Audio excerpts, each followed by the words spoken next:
Awesome. Well, welcome everybody. Happy New Year, and we'll go through all of the projects and outreach and events. So I threw in a few things yesterday for Coastline and Folsio. We'll talk about those in a minute. Were there any project updates for Recore? I don't believe so. Everything's been pretty stable in Recore recently. For Folsio, I wanted to mention a PR that is currently in review. This is to standardize the Folsio certificate extensions.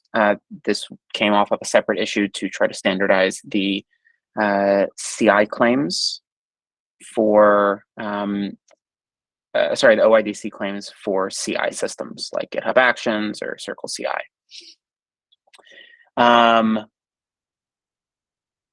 Feel free to take a look at this. I'll just share this briefly. We'd love comments on this or in the other issue for what we'd like to see in an OIDC token. The main focus is on how do we represent identity for a CI platform and separating this from provenance, because this is something that we've intertwined in the past, and I think we'll use this opportunity to make sure we clarify exactly what represents an identity.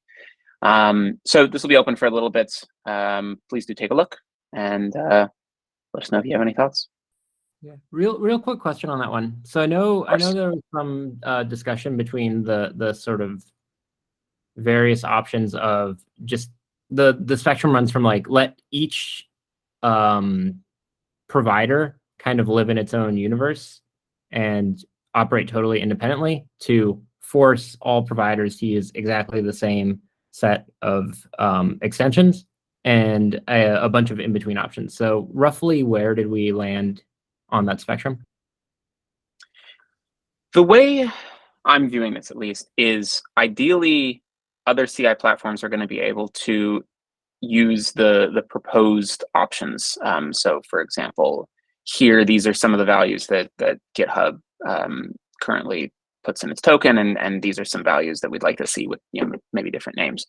As a Folsio maintainer, the way I view it is it's obviously easier if you're implementing the same, but if other platforms say, no, we're not going to deny them from being added to Folsio. I think more than Folsio, it's easier for clients that need to verify these certificates if the claims are the same. And that's, I think, going to be the driving motivation, not Folsio implementation. I think we do have some other CI platforms that are chiming in. I want to make sure that we get, all of the ones that have expressed interest so far to chime in if this is something that they want to do eventually. I don't expect overnight, folks to switch over to these new values. Awesome, that's helpful context. I'll chew on that and read the issue.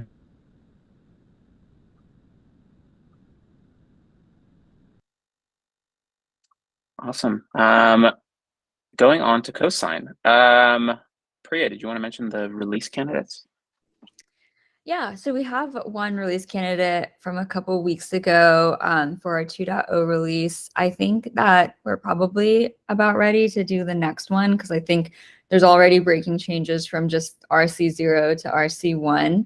The main change I can think of is like on verification, you now have to specify the issuer and subject that you expect to get.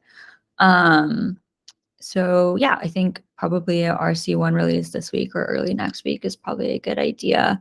But definitely start trying it out. If you have any client libraries, I would definitely recommend trying to upgrade to the V2 version. There's still time, but there are a lot of breaking changes. So it might take some time to properly upgrade everything. So I definitely recommend getting a head start. Also, I put in, there's a command both like in the API and on the CLI for like a test blob and verify blob attestation that's been migrated from like just using verify blob to verify attestations. But it'd be nice to have some users like test that out, especially if you were using blob verification and had issues in the past before about that. So let me know if your issues are fixed with the new command or if you run into more problems. And all of these breaking changes, new features that we're adding, we'll make sure to document these in both the changelog and in the blog post once we release 2.0 or get a little bit closer to the final release candidate. One other thing to mention is our remaining list of what we view as blocking changes for the 2.0 release. If you have any other changes that you see as blocking, mainly that these are going to be breaking changes, let us know and feel free to chime in on the issue that's linked. But we don't have too much left to get through. The next item, the versioning policy. Zach, did you want to talk about that? Yeah, real quick. This shouldn't be news. This has been sitting for a while, but basically the described cosine versioning policy was not what we were doing in practice for a long time. So I tried to write down something that was a little more reasonable.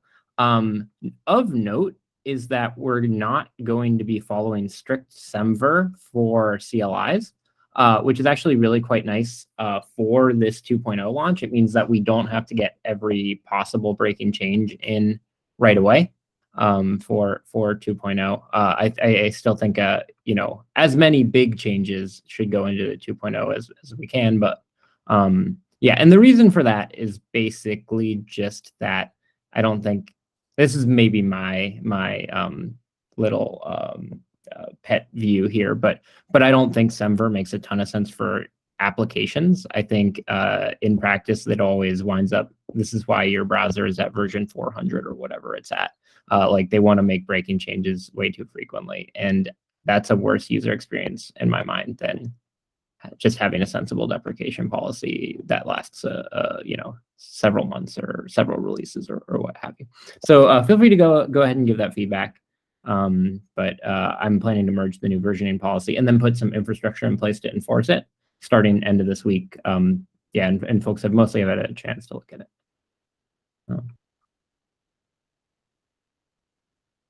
Thanks, Zach. So yeah, please take a look at the versioning policy, give some comments, and see you merge by end of week then. All right, were there any other things folks wanted to add about cosine? Cool. Billy, do you want to talk about get sign? Yeah, so this is a PR I worked on over the break, but it has some kind of interesting implications for other projects. So get sign, we have to deal with the interactive flow probably a lot more than cosine, just because it's like part of everyone's daily development cycle. So we got a lot of feedback of like, how can we make working with interactive flows and remote sessions easier? And so we came up with this idea of basically, we have this credential cache that we use for caching full SEO certificates for 10 minutes. So you don't have to keep going through the auth flow every single time. And what we did was we actually added the interactive flow to that. And because this is exposed as a socket, what you can actually do with this is now forward this over an SSH connection. So you can actually do an interactive flow over a remote session using your local browser. So that's really cool. So we're going to add this to GetSign, but this might be also useful for other tools, cosine, or any of the other language implementations as well, since it's just a socket. So if you're interested, please talk. I'm happy to talk more about like how we can make this more generic and expand it out if it's of interest. So let me know. Awesome. Thanks, Billy.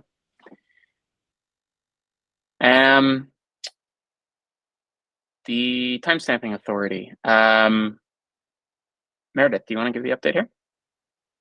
Sure. Yeah. So yesterday we released version 0.21 the server. It includes just a few updates. There's also an update to the PKCS7 library that the timestamp authority uses. I believe in release 0.20. Is there anything else you wanted to add, Hayden? Or is that about forward? No, I think that's mostly it. We integrated the verification library into Cosign. This will be one of the things we'll also talk about in the 2.0 release, but you can kind of play around with this now and try out timestamping if you've stood up a timestamping authority. So yeah, please take a look. Play with the verification library, spin up a server. Let us know if you have any issues. All right, going on to other client libraries. Are there any updates? I can give a purely administrative one, which is that if you are interested in language clients and you're not already in the clients channel in Slack, you should be. And of note, right now we are going to break out a meeting regular, maybe every couple weeks or something like that, meeting where folks from different language ecosystems can sync up and make sure we're all on the same page.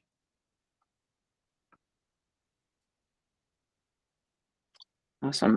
Oscar, did you have anything to mention about the tough roots?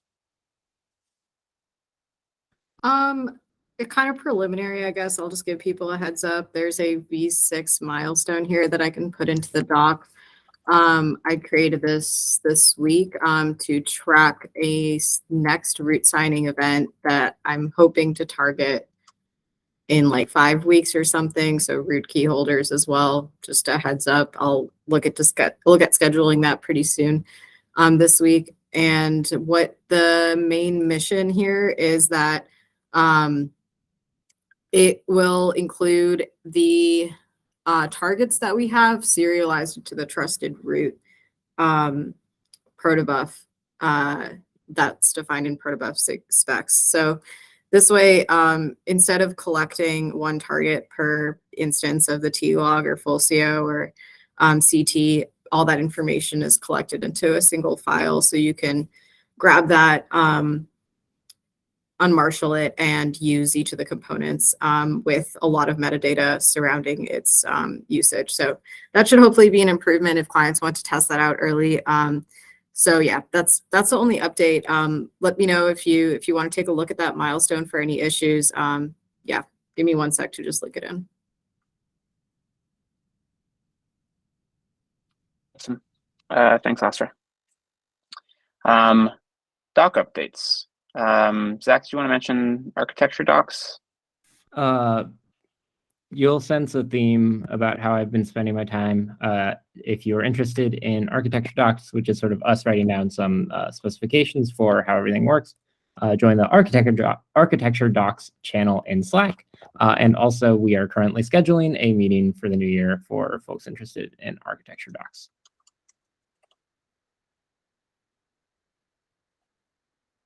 And the only other doc update I can think of, I know we're moving some of the documentation out of the Cosign repo into the docs repo, which is great. And I think we'll have some more doc updates that we need to do around Cosign 2.0 since the experimental flag will be removed. Awesome. All right, going on to outreach and events. The first one that's worth bringing up is Cloud Native Security Con in North America. It's coming up February 1st and 2nd in Seattle.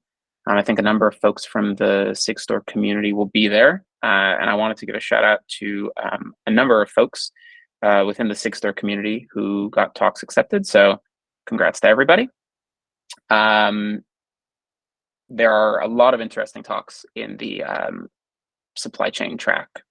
So definitely check out more than just this list too. But I think this is a very solid list of folks from the Sigstore community giving talks on various things around Sigstore. Were there any other outreach or events folks could think of coming up? I know we've got KubeCon in Europe coming up in April, I believe. I don't know when the CFP is for that.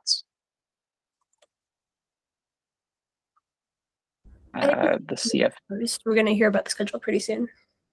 Okay.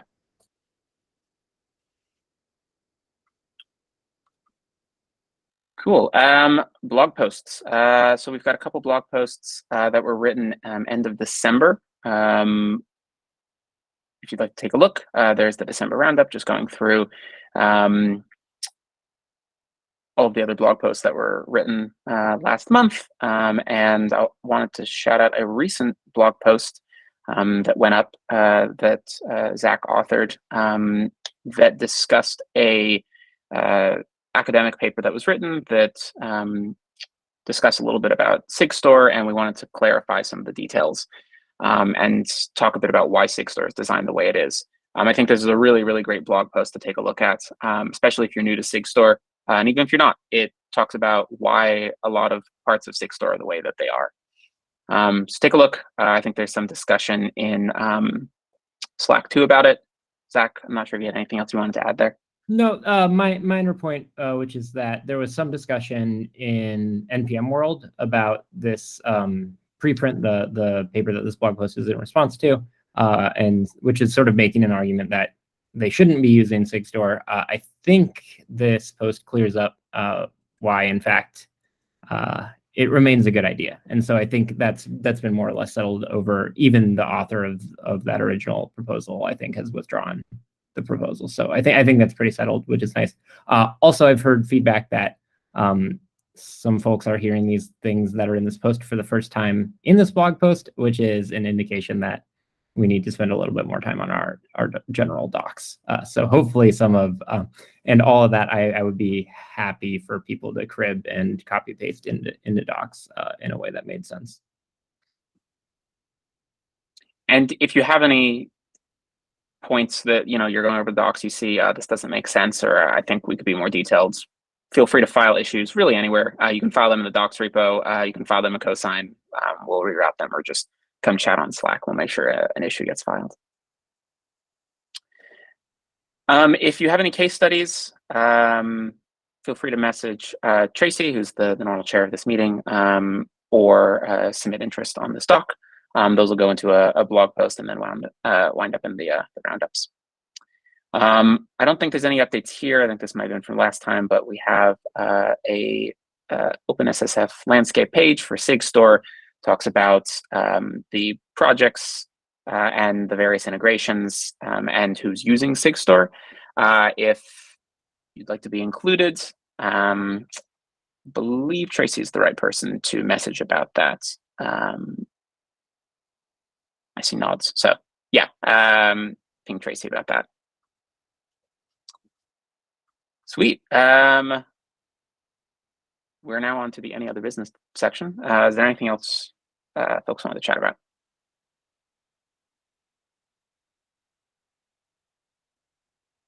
Alrighty. Well, then the last section here is reserved for introductions. So if you're new to the community and you wanted to say hi, feel free to drop your name in here or speak up now and just say hi. Who you work for if you'd like. Yeah.